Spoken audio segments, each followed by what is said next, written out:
তো আজকের যে চ্যাপ্টারটি নিয়ে আলোচনা করা হবে সেটা হচ্ছে প্রফিট লস। তো প্রফিট লসের একটি ইম্পর্টেন্ট কনসেপ্ট যেটি হলো equal profit and equal loss. তো সেরকমই একটি কনসেপ্ট নিয়ে প্রথমে আলোচনা করবো ভিডিওটিতে। তো প্রথম যে প্রশ্নটিতে দেওয়া হয়েছে যে the profit made by an article for rupees 8,800 is equal to the amount of loss incurred on selling the same article for rupees 7,200. What will be the profit percent if it was sold for rupees 9,600? তো এখানে পরিষ্কারভাবে বলা হয়েছে যে 8,800 টাকায় কোন একটা আর্টিকেলকে বিক্রি করার পর যে প্রফিটটা পাওয়া যাচ্ছে সেই আর্টিকেলটাই যখন 7,200 টাকায় বিক্রি করা হচ্ছে তার যে লসটা পাওয়া যাচ্ছে দুটো ইকুয়াল। তো এখানে বলা হচ্ছে যদি এই আর্টিকেলটা 9,600 টাকায় বিক্রি করা হতো তো এখান থেকে প্রফিট পার্সেন্ট কত হতো সেটা জানতে চাওয়া হয়েছে। তো এই ধরনের অঙ্কর ক্ষেত্রে যেটা বলা হয় যখন প্রফিট এবং লস, অ্যামাউন্ট অফ প্রফিট এবং অ্যামাউন্ট অফ লস সেম আর্টিকেলের ক্ষেত্রে ইকুয়াল হয়ে যায়, সেক্ষেত্রে আমরা বলতে পারি যে প্রথম যে সেলিং প্রাইস এস, যদি আমরা সেলিং প্রাইস 1 ধরি এবং দ্বিতীয় যে সেলিং প্রাইস 2 ধরি এবং এর ক্ষেত্রে যে লাভ হয়েছিল প্রফিটটা এর ক্ষেত্রে যে লস যদি ইকুয়াল হয়ে যায় তাহলে এর মাঝামাঝিতেই কস্ট প্রাইস থাকবে। তাহলে আমরা বলতে পারি সিপি ইকুয়ালস টু এসপি 1 এর যে selling price 1 plus SP 2 selling price 2 by 2। তাহলে এখানে প্রথম যে সেলিং প্রাইস কত ছিল 8,800 প্লাস নেক্সট সেলিং প্রাইস কত 7,200 বাই 2 বাই 2 করলে কত পাবো আমরা, এখান থেকে আমরা পাবো ওকে তো 8,000 পাবো। ঠিক আছে, 8,000 যখনই পেলাম তাহলে এটা হলো কস্ট প্রাইস। এবার বলা হচ্ছে যদি এটা 9,600 টাকায় বিক্রি করা হতো তাহলে 9,600 টাকায় যদি এর সেলিং প্রাইস হয় তাহলে এদের মধ্যে প্রফিট কত পাওয়া যাচ্ছে 1,600। তাহলে এই 1,600 টাকা প্রফিট পাওয়া যাচ্ছে, এখানে চেয়েছি কি প্রফিট পার্সেন্ট, অতএব প্রফিট পার্সেন্ট ইকুয়ালস টু 1,600 আপন সিপি কত 8,000 ইন্টু 100। তো কত হবে 0 কাটলো অতএব 20%। This is the answer.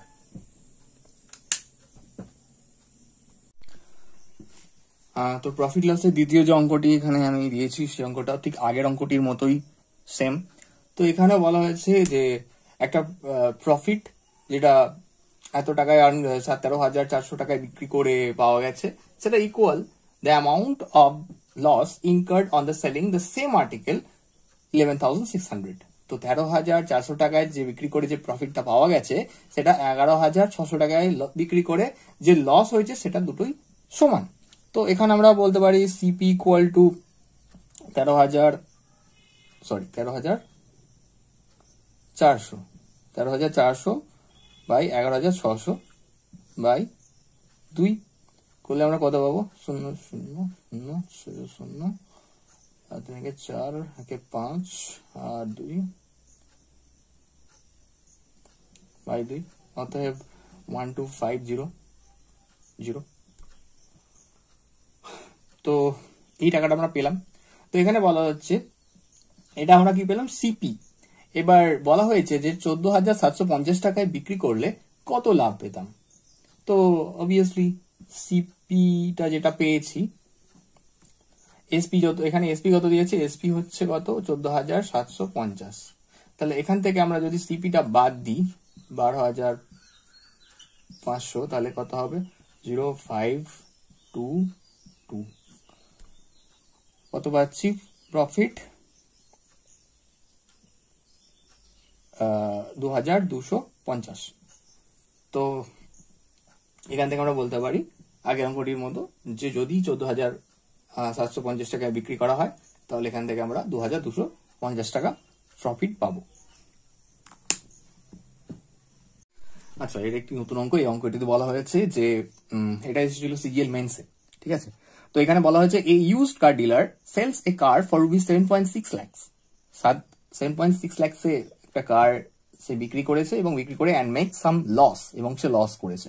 If he had sold it for rupees 9.2 lakhs, যদি সে 9.2 lakhs সে যদি বিক্রি করতো তাহলে his profit would be thrice his loss. তো আগের লসের 3 গুণ সে লাভ করতে পারত।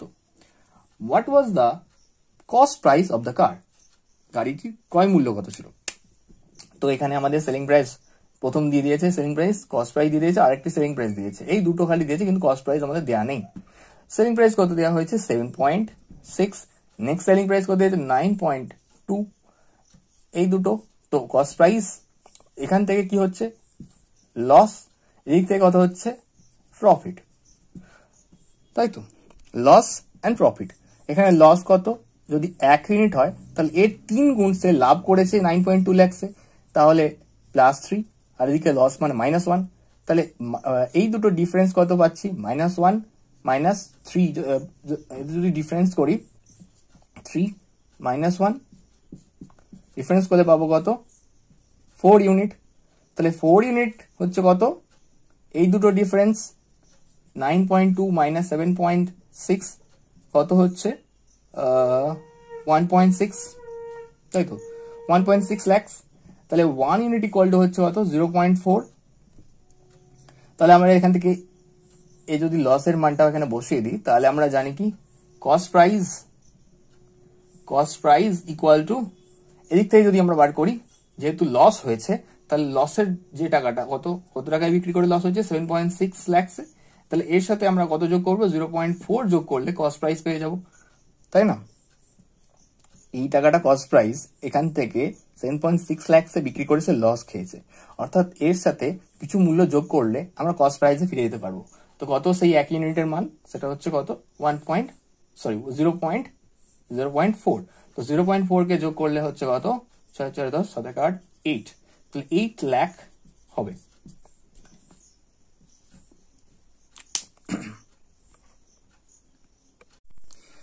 ওকে, তো 4 নম্বর অঙ্কটিতে, এটা সিজিএল মেন্সে 2018 সালে এসেছিল।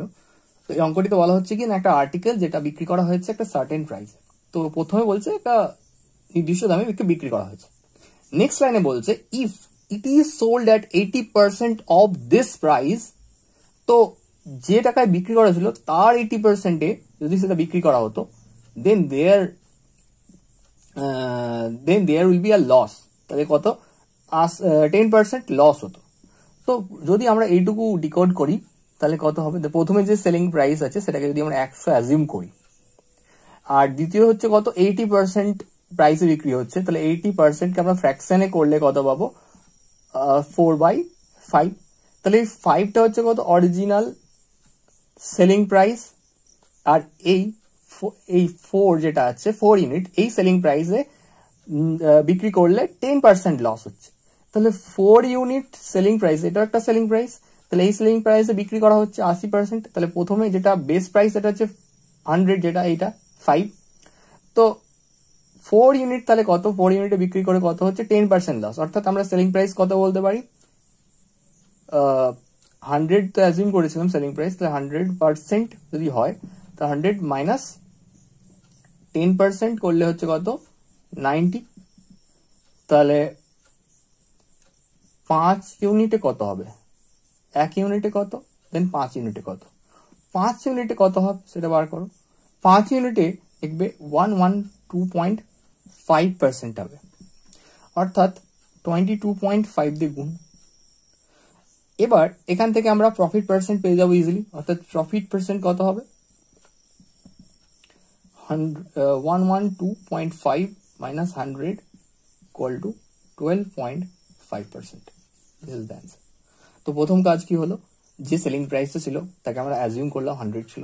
যদি if it is sold at 80% of this price, যদি 80% বিক্রি করা হতো সেলিং প্রাইস, তাহলে এটা ছিল 80%, মানে যদি এটাকে ফ্র্যাকশনে করা হয় 4/5, 5 হচ্ছিল অরিজিনাল, কিন্তু কত বিক্রি হয়েছে? 4 ইউনিট বিক্রি করলে 10% লস, তার 10% লসে এখানে সেলিং প্রাইস সাথে ইকুয়াল করা হলো। তাহলে 5-এ অরিজিনাল প্রাইসে কত ছিল? এখানে বলেছে না original, when the article is sold the original selling price, original selling price বিক্রি করলে প্রফিট পার্সেন্ট কত হতো সেটা জানতে দিয়েছে। তো সেটাই এখানে বার করা হয়েছে। প্রফিট পার্সেন্ট হচ্ছে 12.5।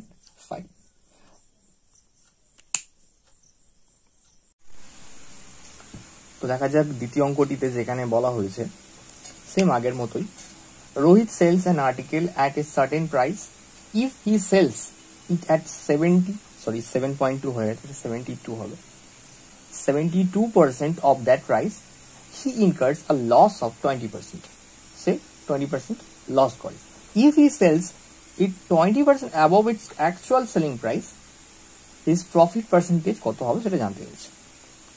তো প্রথমে আমি বলা হয়েছে কি যখনই পার্সেন্টেজ থাকবে তাকে ফ্র্যাকশনে করে নিতে হবে। 72% ইকুয়াল টু ফ্র্যাকশনে করলে 72/100 হবে। তাহলে এখানে বলা হয়েছে কত, যে 20% লস খেত, 20% লস। তাহলে 72 ইউনিট ইকুয়ালস টু, আগে এটা কত, এটা ছিল বেস, যেটা অরিজিনাল, আর এটা হলো এই দামে বিক্রি করে 20% লস হয়েছে, তাই না? তো 72 ইউনিট ইকুয়াল টু কত হবে, 100 মাইনাস 20% ইকুয়াল টু হবে কত, 80%। তাহলে 1 ইউনিট ইকুয়াল টু 80/72। তো আমাদের চেয়েছে, বলেছে কত, 20% অ্যাবোভ বিক্রি করলে, 20% সেলিং প্রাইসে যেটা আছে তার যদি 20% অ্যাবোভে বিক্রি করা হয়, তো অর্থাৎ 120-তে বিক্রি করলে কত হবে, 80/72 ইন্টু 120। সেলিং প্রাইস কত ধরা হয়েছিল, 100%।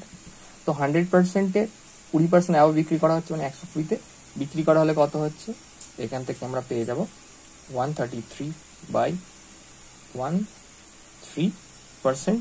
অতএব প্রফিট কত পাচ্ছি, 33/13%। This is the answer.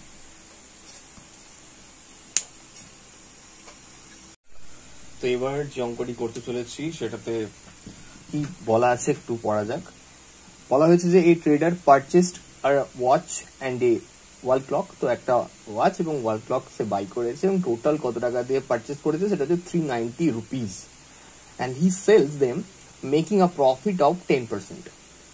এবং সে বিক্রি করেছে 10% প্রফিট অন দ্য ওয়াচ। তো ওয়াচটা বিক্রি করে 10% প্রফিট করেছে, and 15% on the wall clock, এবং ওয়াল ক্লকটা বিক্রি করে 15% সে প্রফিট করেছে। হি earns a profit of, total profit কত করেছে, 51.50। ওকে, তো ক্লক এবং তার ওয়াচ দুটো বিক্রি করে 51.50 সে প্রফিট কামিয়েছে। The difference between the original price of the wall clock and the watch is equal to কত।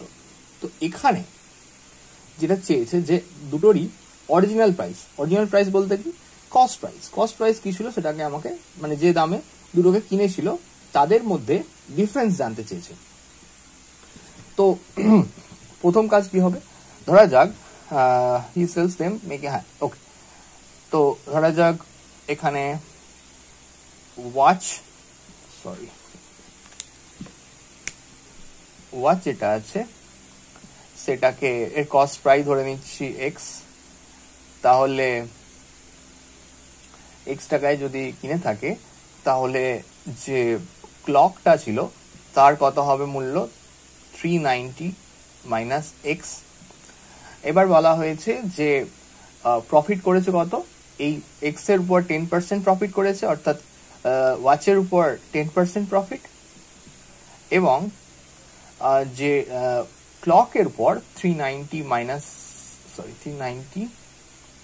মাইনাস এক্স, এটার উপর 15% প্রফিট করেছে, এবং টোটাল কত, 51.50 টোটাল প্রফিট। তো এখান থেকে এক্স কে বার করার চেষ্টা করি। ওকে, তো 100 দিয়ে গুণ করলে ডেসিমেল উঠে যাবে, তো কত থাকবে, 10x প্লাস,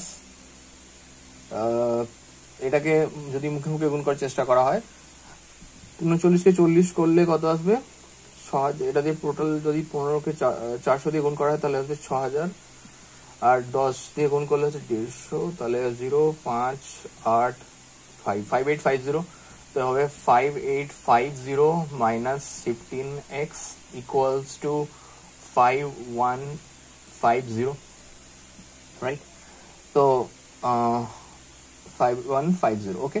তো এদিক থেকে আসছে কত, 5x, যদি এদিকে নিয়ে যায় মাইনাস মাইনাসে কেটে যাবে, তো এদিকে এটা যদি নিয়ে যাওয়া হয় তাহলে করে থাকবে 500 কেটে যাচ্ছে, এদিকে থাকছে 7, তো x ইকুয়াল থাকে 140। তো x কত পাওয়া গেল, 140, তাই না? এক্স পাওয়া গেল 140। তো এবার এক্স যখন পেয়ে গেছি তাহলে আমি ওয়াচ ইকুয়াল টু 140 বসিয়ে দিতে পারি, এবং ক্লক তাহলে কত হবে 390 মাইনাস 140 করলে 052 250 আসবে। 250 এবং 140 প্রশ্নে কি বলা হয়েছে, the difference between the original price of the wall clock and the watch. তো এই দুটোর মধ্যে ডিফারেন্স আছে, অর্থাৎ 250 এবং 140 এদের অরিজিনাল প্রাইস বার করে ফেলেছি, এদের দুজনের ডিফারেন্স কত হবে, তাহলে 250 মাইনাস 140 করলে যেটা আসবে সেটা আসবে উত্তর কত আসছে 250, এটার সাথে এটা বিয়োগ দিলে কত আসবে, এটা হচ্ছে 110। তাহলে অরিজিনাল প্রাইস দুটোর কত ছিল, একটা ওয়াল ক্লকের ছিল কত 140 এবং ক্লকের ছিল যেটা হচ্ছে 390 মাইনাস এক্স করে পাওয়া গিয়েছিল 250। এই দুটোর মাইনাস করলে 250 থেকে 140 মাইনাস করলে কত হবে 110। তো এটাই হবে উত্তর। তাহলে এখানে কত হবে 110 110। আচ্ছা, 7 নম্বর প্রশ্ন কি বলা হয়েছে, a shopkeeper earns a 10% on an investment but losses 20% on another investment. If the ratio of the two investments is 2:3, then the combined loss কত। তো ইনভেস্টমেন্ট করেছে একটা, এবং ইনভেস্টমেন্ট করার পর প্রথম ইনভেস্টমেন্টে 10% সে লাভ করেছে এবং 20% আলাদা একটা ইনভেস্টমেন্ট করেছে, তো সেখানে লস খেয়েছে। তো এবার বলছে if the ratio of the two investment, যদি সেই দুটো ইনভেস্টমেন্টের রেশিও যদি 2:3 হয়, তাহলে তাদের কম্বাইন্ড লস কতটা আমাকে জানতে চেয়েছে আমার কাছে। তো কি এখানে ইনভেস্টমেন্ট যদি ইনভেস্টমেন্ট কত, ইনভেস্টমেন্ট করেছে কত 2:3, তো এটাকে আমরা 200:300 লিখতে পারি।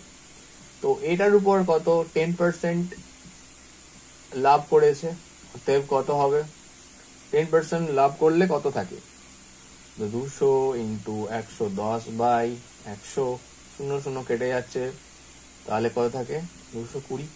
আর এটার ক্ষেত্রে হচ্ছে কত 20% লস খেয়েছে। 20% লস মানে আমরা লিখতে পারি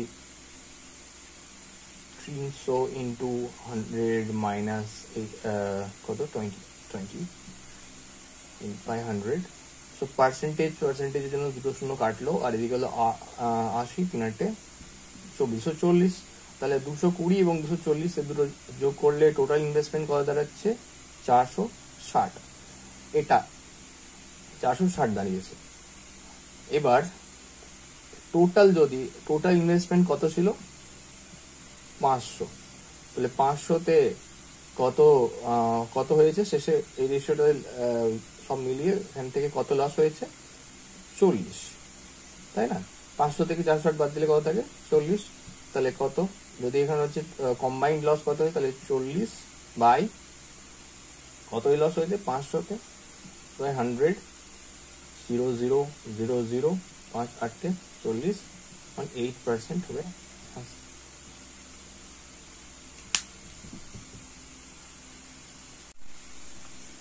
আচ্ছা, সিজিএল মেন্স 2020 একটি অঙ্ক আমরা করতে চলেছি, যে অঙ্কটি বলা আছে যে Remi earns a profit of 20% on selling an article. একটা আর্টিকেলকে বিক্রি করে সে কত পার্সেন্ট প্রফিট করেছে, 20% প্রফিট করেছে। এবার বলা হচ্ছে if she sells the article for ₹8 more, she will gain 30%, what is the original cost price. তো এখানে বলেছে 30% যদি সে বিক্রি করতো তাহলে সে 8 টাকা আরো বেশি পেত, ঠিক আছে। তাহলে 20% এবং 30% যে গ্যাপ 10%, এটাকেই বলা হচ্ছে এই 8 টাকা, তাই না। তাহলে 100% যদি করা হয় সেটা হবে কত 80 টাকা। তাহলে 100% অর্থাৎ এটা কি কস্ট প্রাইস পাওয়া গেল। তাহলে এটা অবশ্যই একটা আর্টিকেলের কস্ট প্রাইস হচ্ছে 80। এখানে কতগুলো বলেছে, what is the original cost price of 16 such article। তো অতএব 16 ইন্টু 80, 8 16 128 আর শেষে 0 1280 rupees. This is the answer. খুব সোজা। তো এই অঙ্কটি হচ্ছে সিজিএল প্রি 2022 এসেছিল। তো এখানে বলা হয়েছে কি না, একটা ভেজিটেবল ভেন্ডর যে বিক্রি করেছে 1 কেজি পটেটোকে 25 টাকায় 25 রুপিস 25 বিক্রি করেছে অ্যান্ড আর্ন 25%। তো এখানে 25% যেটা আছে মানে আমরা বলতে পারি কত, এটাকে আমরা বলতে পারি 1/4। ঠিক আছে, তাহলে 1/4 মানে 4 টাকা যদি সিপি হয় তাহলে 5 টাকা হবে এসপি। এসপি হবে কত, এক বেশি, তাহলে 4 টাকায় 4 টাকায় কিনে 5 টাকায় বিক্রি করেছে। এবার এখানে বলেছে এসপি সমান কত বলেছে 25, তাহলে 5 দিয়ে গুণ করছি, 5 দিয়ে কেউ গুণ করতে হবে, তাহলে 5 4 20, তাহলে আমি কস্ট প্রাইস পেয়ে গেলাম কত 20। ভালো কথা, তাহলে এখান থেকে কস্ট প্রাইস কত পেলাম 20। নেক্সট বলা হয়েছে যে সন্ধ্যেবেলা সে যখন বিক্রি করছে কত পার্সেন্ট প্রফিট, কত পার্সেন্ট প্রফিটে, 10% প্রফিটে। 10% মানে আমরা বলতে পারি 1/10, অর্থাৎ 10 টাকা যদি, অর্থাৎ এখানে যদি 10 টাকা যদি সিপি হয় তাহলে 11 টাকা হবে এসপি। এবার আমাদের এই আগেরটা থেকে কত জানা হয়েছে যে এই যে 1/4 কে আমরা 25% প্রফিট থেকে আমরা সিপি বার করলাম, যেটা হচ্ছে 20 টাকা। তাহলে এদিক থেকে 10 টাকা যদি হয় তাহলে একে 2 দিয়ে গুণ করতে হবে, একেও 2 দিয়ে গুণ করতে হবে, তাহলে এদিকে 20 পাওয়া গেল, সিপি পাওয়া গেল। তাহলে এখান থেকে যদি এসপি কে 11কে 2 দিয়ে গুণ করি তাহলে আমরা কত পাচ্ছি 22। তাহলে 22 টাকা সে সন্ধ্যেবেলা বিক্রি করেছিল। জানতে যাচ্ছে যে কত টাকায় বিক্রি হয়েছিল। তাহলে প্রশ্নটা কি ছিল, যে ভেজিটেবল ভেন্ডর 1 কেজি কে পটেটোকে 25 টাকায় বিক্রি করেছিল, 25 টাকায় বিক্রি করার এবং সে 25% প্রফিট করেছিল। 25% প্রফিট থেকে আমি কি করলাম, 1/4 ফার্স্ট ফ্র্যাকশনে ভাঙলাম। 1/4 মানে এখান থেকে আমরা বলতে পারি যে 4 টাকায় কিনে 5 টাকায় বিক্রি করেছে। এবার 5 টাকা 5, তাহলে এই 5 মানে বলে দেওয়া আছে 25, তাহলে একে 5 দিয়ে গুণ করছি, মানে এখান থেকে 5 দিয়ে গুণ করলে 25 পাচ্ছি, তাহলে একেও 5 দিয়ে গুণ করলে আমি কস্ট প্রাইস পেয়ে যাবো 20 পেয়েছি। এবার আমি যখন কস্ট প্রাইস পেয়ে গেছি, পরের স্টেপে বলেছে কি যে সন্ধ্যেবেলা সে যখন ওই আলুগুলো 10% প্রফিটে বিক্রি করেছে তাহলে কত টাকায় সে বিক্রি করেছে। তো অবভিয়াসলি আমি একে যদি ফ্র্যাকশনে ভাঙি এবং 10% প্রফিটকে যদি ফ্র্যাকশনে ভাঙি তাহলে 10 টাকা 1/10 হবে, তাহলে 10 টাকায় কিনে সে 11 টাকায় বিক্রি করেছে। এবার কস্ট প্রাইস তো উভয় ক্ষেত্রে সেম হবে, তো 10 কে 2 দিয়ে গুণ করলে 20 পাওয়া যাচ্ছে। সেইভাবেই উভয় পক্ষে 10 আর 11 10 দুদিকে 2 দিয়ে গুণ করতে হচ্ছে, তাহলে 10 20 পাওয়া গেল, কস্ট প্রাইস ইকুয়াল পেয়ে গেলাম। তাহলে একেও 2 দিয়ে গুণ করলে কি পাবো 22। তাহলে সন্ধ্যাবেলা সে কত টাকায় বিক্রি করেছিল, 22 টাকা ধরে বিক্রি করেছিল। ওকে, তো 10 নম্বর অঙ্কটি দিয়ে আজকে মেন্সের এই যে এটা সিজিএল 2022 মেন্সের এসেছিল, তো 10 নম্বরে এই অঙ্কটি দিয়ে আজকের এই সেশনটি শেষ হবে। তো এর পরেও প্রফিট লসের উপর ভিডিও আপলোড হবে। তো আশা করি আজকের সেশনটা সবাইকার ভালো লেগেছে। তো এখানে আমি প্রথমেই বলি যে যখনই এরকম কিছু দেয়া থাকবে যে কস্ট প্রাইস বা সেলিং প্রাইস কিছু দেয়া থাকবে এবং যখন প্রফিটের পার্সেন্টেজ কিছু দেয়া থাকবে তখনই সেটাকে ফ্র্যাকশনে ভেঙে নেওয়া। তো অঙ্কটাকে পড়ে নেওয়া যাক কি বলেছে। বলা হচ্ছে the cost price of an article is ₹2800, মানে 2800 800 এত টাকা সে কস্ট প্রাইস পেয়েছে। কস্ট প্রাইস, এটা আর্টিকেলটা cost price 2800। Profit as a percentage of selling is 20%। তো সেলিং প্রাইসের উপর পার্সেন্টেজ বলতে কি 20% যদি সেলিং প্রাইসের উপর পার্সেন্টেজ যখন এরকম লেখা থাকবে সেলিং প্রাইসের উপর 20%, তখন অবভিয়াসলি এটা যদি ফ্র্যাকশনে করা 1/5, তাহলে 5 হবে কি সেলিং প্রাইস। তাহলে এখান থেকে প্রফিটকে মাইনাস করলে আমি কত পাবো, সিপি 4 হবে সিপি কস্ট প্রাইস। এবার এখানে কস্ট প্রাইস সেলিং প্রাইস আলাদা করে বার করে ফেলেছি। তাহলে এখানে বলা হয়েছে কি কস্ট প্রাইস কত, এটা তো 2800, তাহলে এটাকে আমরা লিখতে পারি 2800 সমান 4 ইউনিট। তাহলে একে কত দিয়ে গুণ করলে হচ্ছে 700 দিয়ে। তাহলে আমাকে এখানে চেয়েছে কি what is the actual profit. Actual profit কত, তাই না? অ্যাকচুয়াল প্রফিট মানে এটা তো হলো সেলিং প্রাইস, এটা হলো কস্ট প্রাইস। সেলিং প্রাইস থেকে বাদ দিলে কস্ট প্রাইস বাদ দিলে থাকে প্রফিট। প্রফিট কত 1 ইউনিট। তাহলে 1 ইউনিট মানে কত এখানে হচ্ছে 700, এটাই চেয়েছে। এখানে বলা হচ্ছে what is the actual profit in rupees, তো 700 উত্তর।